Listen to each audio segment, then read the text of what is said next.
first of all, I must apologise about the screen background. This was one I prepared earlier.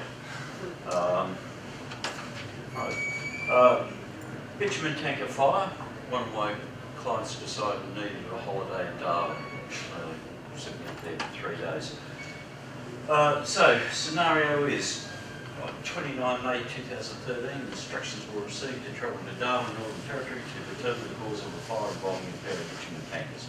Fire occurred at 13:30 hours on Friday, May 24th, and resulted in the destruction of a freight one prime mover, dolly, and 2 Tierman bitumen tankers, valued at $530,000.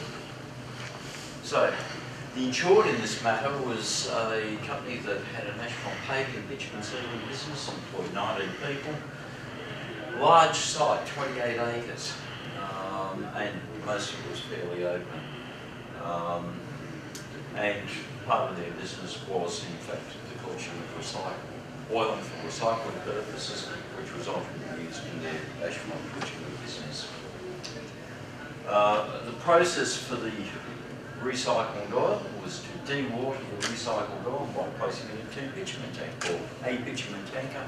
They'd light up the bottom burners in the tankers and gradually raise the temperature to approximately 105, 110 degrees, and light the burners, run for 15 minutes, turn it off for about 30 minutes, and repeat the process, and this would run through the course of the day. On Thursday, 23 May, one of 2 28,000 litre tankers was filled, and was filled with 19,000 litres of recycled oil, which was dewatered. That was supported on trucks and transport dolly and positioned in a remote part of the premises.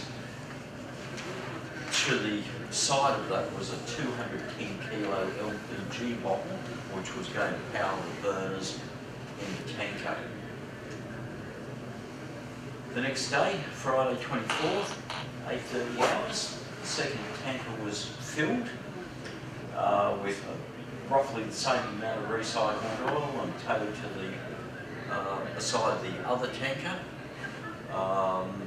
and it was connected to the LPG bottle by a belly point, whereas the first tanker was connected at the back of the tanker by a hose. So, at approximately 13:30 hours on the same day, 24th, one of the employees went and turned off one of the 2 taps on the 210 kilo gas bottle. Oddly enough, he couldn't tell me why he didn't turn both off. So we've got one gas line dead and the other one very much alive. Walking away, got to the back of the tankers. He described as a muffled explosion. I suspect it might have been a little bit louder. Turned, saw fire, and did the wise thing. Absolutely bolted, or some assistance. Okay, scene reasonably straightforward. We had the prime mover and bitumen tanker, beside which was the tanker on the dolly, and between the 2 tankers we've got the 210 kilo cylinder. 12 days had elapsed between the fire and us getting to the scene. Fortunately, area had been fenced off, and I was assured by the owners that nobody had been in the area apart from fire rescue, emergency services and so on. Here's the scene. So we've got what's left of our prime mover, we've got the tanker on the dolly, and just in there we've got the 210 kilo gas bottle. As you can see, there's not a lot of difference. The IBC bins were placed there to act as a support for the barrier taping. This is our drawing of the scene. So we've got this tanker here was the first filled. We've got the transport dolly here. We've got the LPG cylinder. There was 90 centimetres between that cylinder and the tanker, and roughly the same distance between the other one. This is the second tanker filled, and the prime mover that took it there. Okay, so here we've got a 210 kilo gas bottle. This is the tanker on the what's left of our prime mover on the top here, and this very interesting panel of the tanker, which we'll get to a little bit later. This indicates the hose that went from the LPG bottle to the tanker on the dolly. At the back end, where it went onto the tanker, it was actually still connected, but not connected to the hose. Sorry, not connected to the LPG tank. This is the part of the hose that was mounted to the belly point on the prime mover.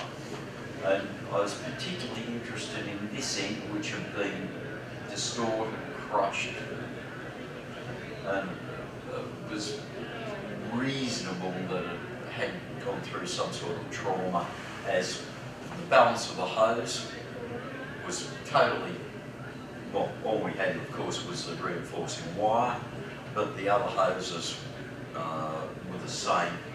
So something's interfered with this. Okay, I mentioned the DNS panel. Being bitumen tankers, of course, they're double skinned stainless steel tanks. The skins on the outside are held in with pop rivets. And when I got there, I was really interested in why this panel in particular had let go. It was the only panel on both tankers that had let go. Examination of the rivets, yeah, they were pretty well melted. And of course, behind that, where the insulation material goes between the outer and the inner wall, it was gone. Look at the LPG tank. This is, the red arrow indicates the nozzle where the hose went, and the hose that fed the tanker on the prime mover was fed through the port indicated by the green arrow. This tap was on, and there was no evidence on that tap or the tap beside it, which can't be seen in this photograph, that the pressure release valves had popped on the tanker. Obviously, we had one turned off and one not turned off, so there's going to be no pressure build up in the tank sufficient enough to reduce the pressure. So, I'm just going back a bit. There was no obvious source of ignition. When I spoke to the guy that turned the one of the two taps off,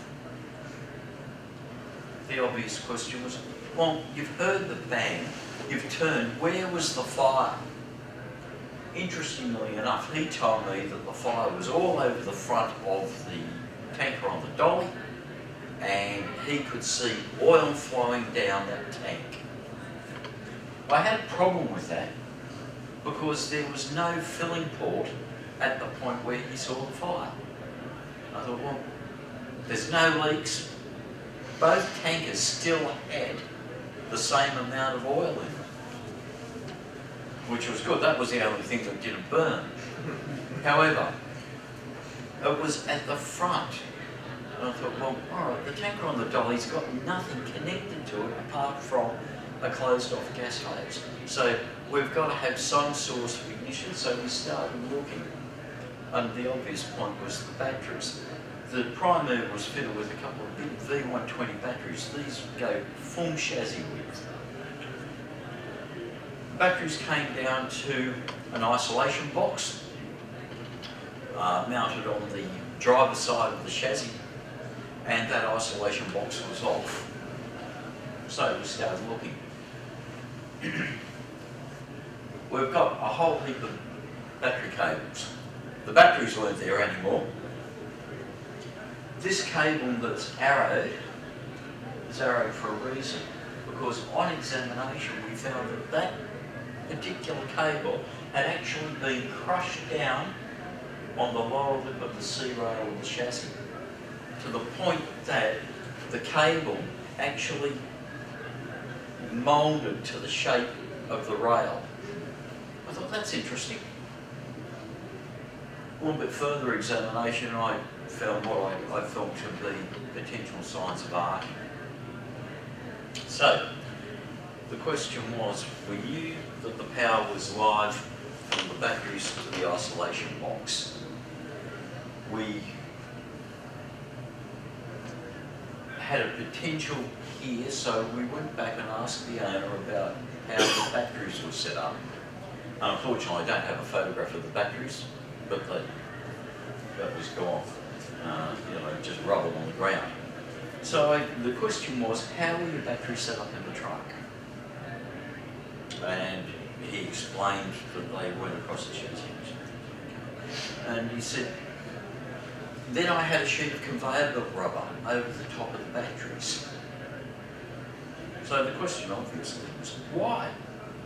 And his answer was, so the battery cover wouldn't earth out or short out on the top of the batteries. Okay, good thinking. But the question was, what was your battery cover made out of? His response, checker plate aluminium. Okay. Next question, did your battery cover have sides on it? Meaning, did the battery cover go across the top of the battery and down the sides of the battery? Oh yes, was the answer. And how was your battery cover held onto your batteries? And his response was, oh, you know, those big rubber pull things. Right. So the question I put to him was, you're telling me that you've got two batteries with a sheet of conveyor belt rubber and your battery cover held tightly down with rubber fastening clips? His answer was yes. In earlier inquiries, we established that it was 32 degrees C on the day. Fine winter's day in Darwin, lovely weather. There was no wind. We've got a damaged battery cable. The distance between where this truck was filled, or where the tank was filled, to where it caught fire was 250 metres. We've got there. So, we've got a working hypothesis, potential. We've got the battery cover held on by the four big rubber clips, and I don't know, they've got to have a technical name, I have no idea what they're called, but if you've ever tried to get one off, I'm sure Jim has, you'll know that they do their job very, very well. 32 degrees, no wind, and so on. So, the battery cable, we suspect, has heated to the point where the conveyor belt rubber has gone to ignition, possibly small burning fire. Batteries have exploded. The distance between where the batteries were and our gas line was about 1.5 meters. There was evidence on the hose that connected this tanker that it was basically traumatically ripped out of the nipple on the tank. So, source of ignition, a fuel, and away we go. Fire was in the main fueled by 54 roadworks. As I said, the oil that was in the tanks was still in the tank when I got there, or tankers, which I thought was rather amazing. The insulation worked pretty well. So 38,000 litres, did it ignite? Prime mover was fitted with a brand new engine 12 months earlier. Possible. Did our guys work on the truck?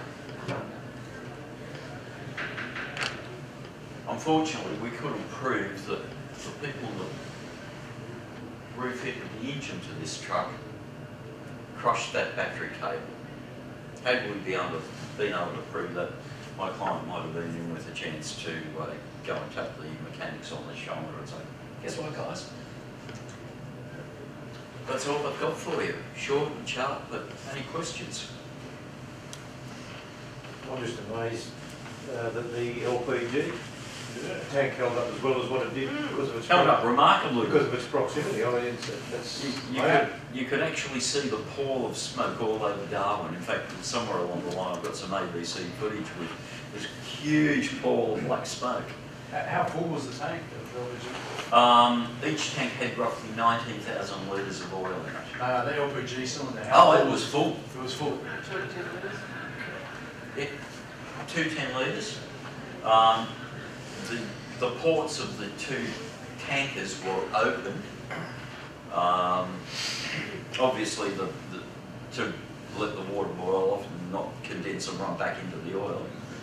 But yeah, and it actually took 3 days to find the wire. And I thought, this is the best thing I've got, and that's what I'm going to run with. So what caused the side panel to come down? That skidded, but that wasn't the Thank you. explosion. Coming back to it, that side panel, let's go back to it. It just melted really. Yeah. And I thought I had one, which was a photograph. I certainly did a line of sight, because when we got to that, you'll see that from here to here, that's actually part of the panel. So when the hose has finally been totally consumed by the fire, what it's done is shot a flaming stream of LPG against that side of the tank. And all of the rivets had basically melted away, and the stainless steel panel was just sprung out. I mean, I have about 300 photographs of this particular fire, and it was going through when I put this together. It was a short, sharp little thing, but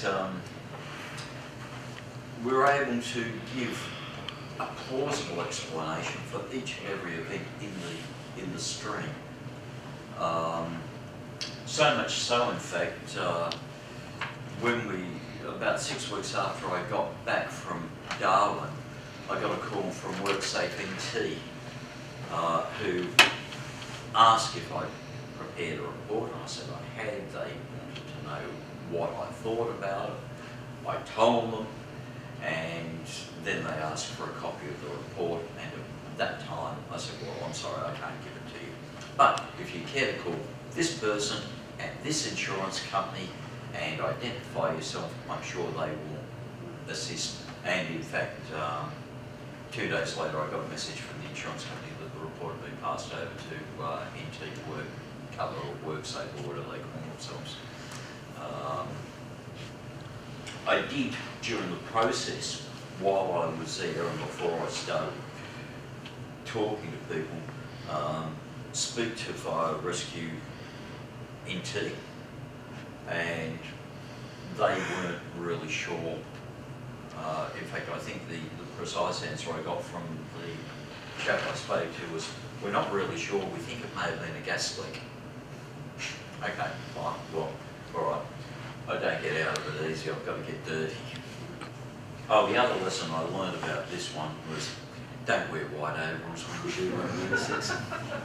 I've resurrected my dark blue overalls now. Because, yeah, I basically rode off a pair.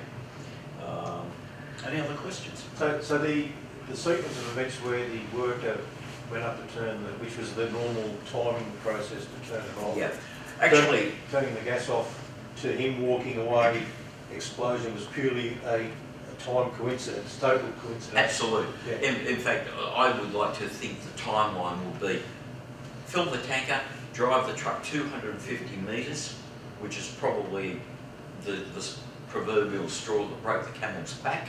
In other words, work through the insulation on that wire to allow it to connect with the chassis and gradually heat up. So at 8:30 the burners were lit, and on sequence 15 minutes on, half an hour off, and so on. So at 1:30 our worker goes over, turns, as I said, one of the two taps off, turned around, walked away, got to the very back of the tanks, and boom. Actually, with all due respects to the worker in question, it was interesting because I interviewed him. The gentleman was of Filipino extraction. I don't know how many of you have interviewed gentlemen of Filipino extraction, but from my experience, they tend to tell you what they think you want to hear as opposed to what actually happened. Hence, you know, all the fire, all over this side of the thing where it couldn't possibly catch fire. And certainly the wheels on the dolly. So you've got, it was a triaxle dolly, we've got a total of 12 tyres on the transport dolly. It was probably too early between initial explosion to him turning and seeing for those tyres to actually catch fire. So I think it was part what he thought he saw and part what he thought I wanted to hear. So it's a case of listening to what they tell you and then going and seeing, almost treat it like a hypothesis. Is there any supportive evidence to what I've just been told? So that's it. Anything else? No? I thank you for your time.